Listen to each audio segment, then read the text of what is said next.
We divide 293 by 2 in long division method. So 2 times 1 means 2. On subtracting we get 0. So now we put down the number beside this 9 and we remove this 0. So 2 times 4 means 8. On subtracting we get 1. So now this 1 is less than 2. So we put down the number beside this 3. So now it became 13 and 2 times 6 means 12. On subtracting we get 1.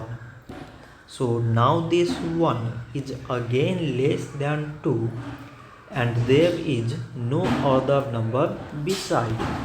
So we put here decimal so that we take 0. So now it became 10 and 2 times 5 means 10. On subtracting we get 0.